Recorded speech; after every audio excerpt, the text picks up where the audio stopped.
All right, guys, Blitz World Series action coming at you here in the semi-pro division. Semi-pro slash Division 1, you guys know how it works, right behind the pros. These top-level guys banging out, competing for a spot to go pro. That's what it's all about. I'm liking the semi-pros, man. These guys have proven they're hungry. They're putting on good shows for us. So today we got Yellow, the dynamic, the dynamic Dino on the bottom side here, and we got Sword in red out of China. Sword is our new semi-pro Chinese player. He is a top-level traditional player in China.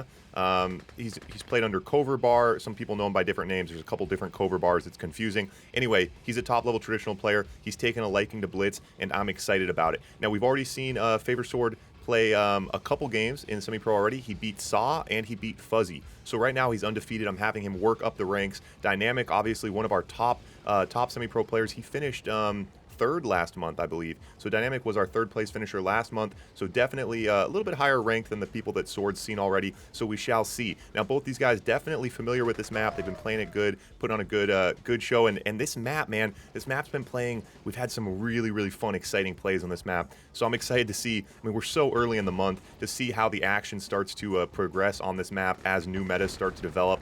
I'm excited about it. Can you guys tell I'm excited? I'm excited. For those of you guys in here in Twitch, it's been about 20 minutes of lag test. Thanks for sticking around. Big shout out to Guy, RA2 Guy. You guys may have seen him in my Discord, in my chat. He is our middleman. He's our middleman. He's got a foot in both camps. He's well connected with the Chinese players and the rest of the world, which is great because for those of you guys unfamiliar, you know, Red Alert 2 kind of has like China and they have like their own servers and stuff. They kind of play, you know, a lot of times like within themselves. And then we have the rest of the world that kind of plays together. And obviously this game is way too small to have a fragmented player base like that. So it's really helpful having people like Guy helping us merge those two things. I mean, it's great. Obviously increases our player base, gives us more excitement. So sentry gun up on the hill here. Now this hill, there's little bumps, so you can't base walk over, but you can drop sentry guns up here, which is a pretty good move. Now the problem is, if you build to the edge of this, if you lose map control, the Rhino tanks just shoot down on these buildings so easily. It's also very vulnerable to the demo trucks when they come out. So it's a bit risky building over to the edge. We've seen players do it, but I don't know, I think it's a bit questionable at this point. Demo truck on the left side, demo truck on the right side is just going to blow up immediately. Demo truck on the left side does get a little bit of splash damage done. So these guys, yeah, Soviet versus Soviet now, and then obviously they're going to be switching over, and it's been interesting to see, you know, some of these semi-pro guys, it's funny because they're incredible, they're really top-level players on one faction, but the semi-pros now that they're forced to play both factions, it's a little bit different. You know, we have players like Kaz, one of our you know, top-rated players when you look at the stats, but he doesn't really play much Allied, so it's interesting, it'll be interesting to kind of see how these semi-pros handle that. You know, and last month we definitely saw that as well. You know, the players who maybe you thought were going to do a little bit better didn't do quite as well just because they struggled with their off factions. But it's been really interesting to see these semi-pro players, how quickly they've risen to the challenge. You know, Hughie, for example, is just like early on was like, I can't play Allied, and now Hughie is playing a very strong Allied. So, you know, top level players like this, they definitely figure it out quick. So now we do have a Boris out for Sword, and I like that, guys. We got a new top level player in here putting on a show for us, and he's using a Boris, which is surprising to see. So any of you guys who don't follow it as much, kind of what I call like a Chinese style or an Eastern style of the game is more Red Alert 2 focused. Now in Red Alert 2, obviously there's no Boris, but RA2 versus Yuri's Revenge, this is Yuri's Revenge, you usually see a lot more rhinos, just rhinos versus rhinos. And that's kind of what you see generally with like the Chinese players and stuff. They're playing Red Alert 2, and it's a lot of just rhinos and dogs. So it's interesting to see to see Sword bringing out a Boris here and using the industrial plant. Seems very familiar with Yuri's Revenge. Of course, that's a generalization. There's top level Yuri players in China as well. Crazy Ivan on the backside. Crazy Ivan on the backside from Dynamics. He's going to get that oil, and that oil will take the nuclear reactor with it. But look how quickly Sword sells off the nuclear reactor and the power plant to minimize the damage there. Very heads-up play. Now an Iron Curtain going to be coming here for Sword. That puts Sword low power, and that's going to swing the Iron Curtain advantage in Dynamics' favor here. And what a heads-up play from Dynamics to get in there, take out that power, and give himself a leg up on the Iron Curtain. And what a game we've had so far here. Sword appears to be slightly out-tanking here and with a fodder advantage, but his fodder's behind his tanks. That's not how you want it. Iron Curtain from Dynamics, painfully early, gonna get very little value out of that. Dreadnoughts in the water though for Dynamics as the demo trucks come out now. So Demo Truck's out. Sword gonna split off. Oh, there's some Rhinos uncontested in the back of Sword's base now. He's targeting, going for the Battle Lab. Ooh, and the Iron Curtain is used defensively. Oh, the Dreadnoughts take out the MCV.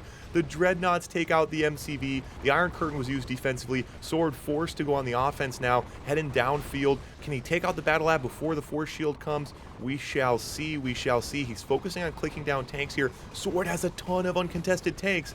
Can Dynamics hold this position? With all of the offensive hits he had, he still might not be able to save this game. Sword takes out the War Factory, now gonna dive on the MCV. The Desolator's doing a lot of work, does get it, but Dynamics with a War Factory still standing as the situation in the water completely knotted up into nonsense. We have flak boats countering the Dreadnoughts. Pretty heads up move. You'd think he would go squids, but he's going flak boats to counter the Dreadnoughts.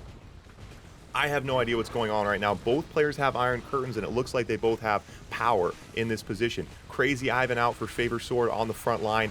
God knows why. So Iron Curtains both have a War Factory. Battle Lab for Dynamics, so Dynamics could bring more Dreadnoughts in. If Dynamics could bring a Dreadnought in right now, he could hit this War Factory, possibly GG this game. Drones now for both players, as you see them just trying to just slow things down. Oh my god, this Dreadnought, I swear this Dreadnought could take this War Factory. I swear the Dreadnought could take this War Factory. Demo Truck out. Sword builds a Demo Truck. Oh, he Iron Curtains the Demo Truck. What is happening? What is happening? Iron Curtain Demo Truck. This will take the War Factory. There's oh, he Force Shielded too late. Dynamics had the Force Shield, but they thought of it too late. And the Iron Curtain Demo Truck just took out the War Factory. But now Sword loses his War Factory. What is this game right now? I have goosebumps. I have goosebumps. That's how much fun I'm having. I have goosebumps right now. The Dreadnoughts, I think, will be cinching out this game. The Barracks goes down, and Sword no longer producing. He does have an elite squid, which I forgot was possible. Wait, I thought the rule was if there's no human, you can't go elite. That's what Snark told me. Snark told me if there's no human, the unit can't go elite, like drones and robot tanks. Wait, can robot tanks go elite? Oof, oof, oof, oof, oof. Demo Truck now for Sword. He's not going down. He's going to put up a fight here. The problem is Dynamics is still producing. Dynamics has a Barracks. The problem is the Iron Curtain. Oh my god, he has an Iron Curtain and a Demo Truck. He's going to Iron Curtain this Demo Truck again. He's on radiation. No, he loses it. Demo Truck on the left side. Yeah.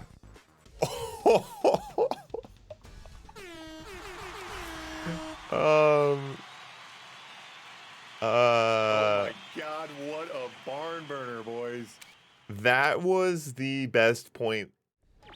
Wow. Alright, so let's see how you guys are feeling about this one. We got 64% of you on Sword, 36% on Hughie, which is Dynamics, because I set it up wrong. So Sword, the favorite here, but that first point going to Dynamic in possibly the most random. I mean, I just have to go back and do a count of bizarre shit. We saw an IC'd Demo Truck. We saw a Boris. We saw a Crazy Ivan. That was insane. It was absolutely crazy. Yeah, so now Sword is a preferred allied player here. So that Soviet versus Soviet, I think it's definitely going to be good for Dynamic that he was able to put up a point there. Allied versus allied is where Sword's going to get really, really scary here. Coming in with GI IFVs now, opening Rockies and opening Eagles. So Sword needs to be a little bit careful in this position. We've seen a lot of players go broke here. We'll see if he can straddle his economy appropriately. Snark, I swear we were talking about units not going elite. So units not going elite, there's no rhyme or reason to.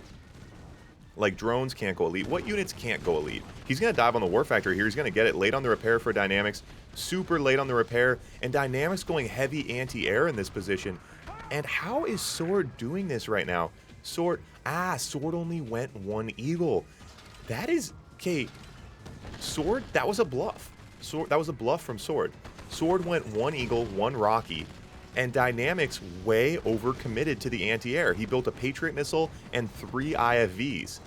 That was just a bluff.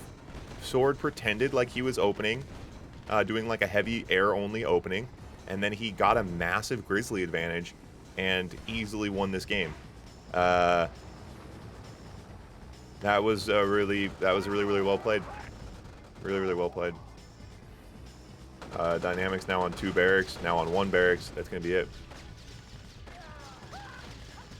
Dogs, drones, spies, allied miners. Demo trucks. Wait, is there any way for a demo? Wait, I think maybe a demo truck can go elite because you can go elite from running over units. If a demo truck runs over enough infantry, can it go elite? That's the question. So I like Dynamics hanging in there, making a sword convert this position. Not going to matter, though. I don't think there's any possible way. Although these GIs are looking nice, but Sniper's out to counter.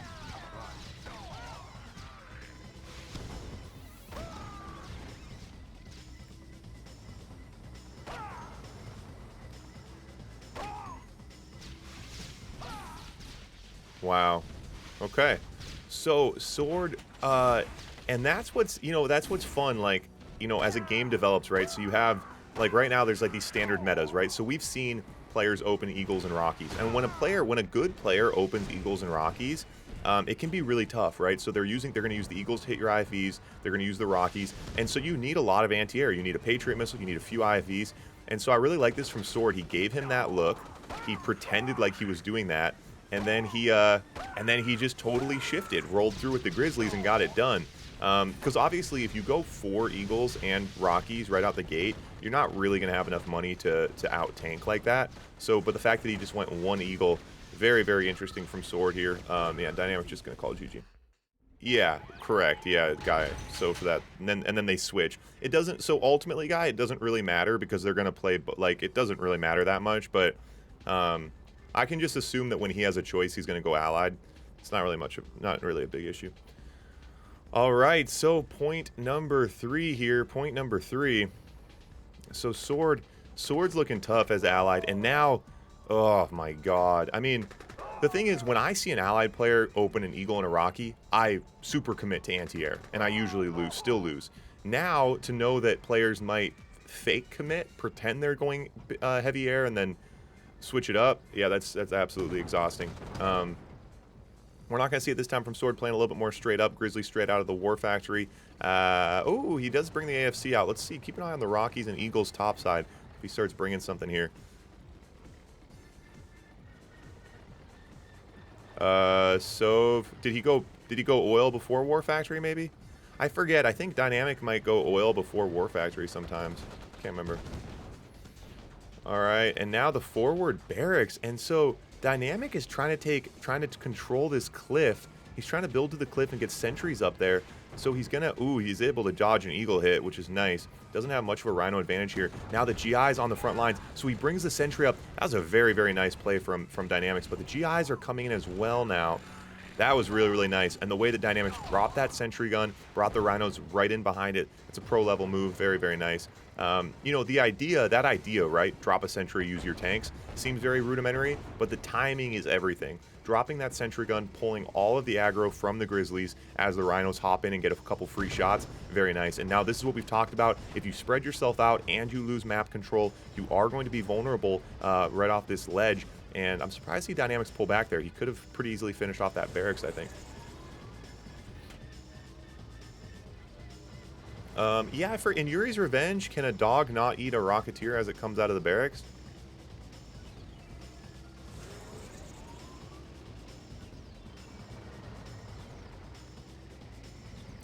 Okay, so now Rhino's adjusting to the left side. Pretty good move here. Right side getting a little bit gummed up with anti-air, or just defenses. Battle Lab out now from Sword. He's on 2K, so his economy's looking good. Pretty early tech hit. Battle Lab out at about the 2-minute mark. Demo Truck does take the sentry on the left side, but not too much. Now Demo Truck on the left side. The Eagle's coming in, but a little bit late. They should get some of these GIs. Yeah, they get a handful of GIs. Pretty good value out of that Demo Truck there. And I am surprised to see you guys. I really thought the Demo Truck, you guys know how my gimmicks normally go. Normally there's not much value. I think we saw 4 Yuri Primes last month, but the Demo Truck's been pretty fun. Pretty good entertainment so far. Eagles coming down. 3 Eagles will be enough to get that Battle Lab if they get in clean. They do get it. Dynamics tries to sell, not in time, but the nuclear reactor is out. So these Mirage tanks are a bit troublesome now. Dynamics going to need to find a way to, well, I mean, Mirage is out, right? What can the Soviet player do? Get a Deso bomb, get an Iron Curtain, but the Battle Lab's just going to keep getting bombed. So Dynamics is now bringing out the flat cannons. He's going to need a flat cannon heavily here, although Sword hasn't gone over to a second AFC. So the Eagles are primarily working just to hold back his Battle Lab tech. Naval Yard out now for Dynamics. There's no anti-air for Sword. Let's see how quickly he can respond to the Dreadnought that you know is coming. And that, yeah, he's not going to get it that time. Goes through way too much flak, loses all 4 Eagles, and does not get the Battle Lab. So we shall see a Dreadnought here. Dynamics has the money for it too. Now this first Dreadnought shot, he might not get much value, maybe only 2 rockets. He needs to pick the right target here. Goes for the MCV. I don't think that was the right idea. Now the MCV on the move. Okay, now gets an oil. So you guys got to think about that. He got 2 shots off, right? You got to know little calculations right like that. Like what buildings can you get? He could have grabbed that oil and that war factory probably. Sword right over to Dolphins though. Takes out the Naval Yard. Mirage is way too many on the ground here. And the Dynamics GG's out. Sword puts one on the board. Point number 4 here. Dynamic fighting to stay in it now. So now Sword over to Soviet. Sword obviously a little bit less comfortable here. I mean less.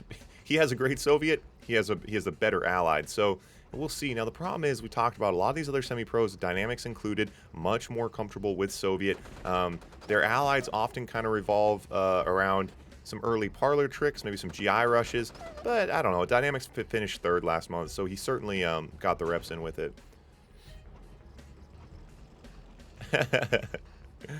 Yep. Yeah, and I'm excited to see, you know, as Sword gets more blitz experience, we'll see how quickly he can rise up this month. I'd love to have another pro. We're always looking for new pro players. Neo Grant, the legend. That's right, Frank. Frank, you've seen RedAlert2.com? You've seen what Neo did to RedAlert2.com? RedAlert2.com looking sexier than ever thanks to Neo. Especially, I should really have the old website side by side so people can compare the terrible link tree to Neo's work of art. 3 Eagles out for Dynamics. Gonna probably try to grab that barracks.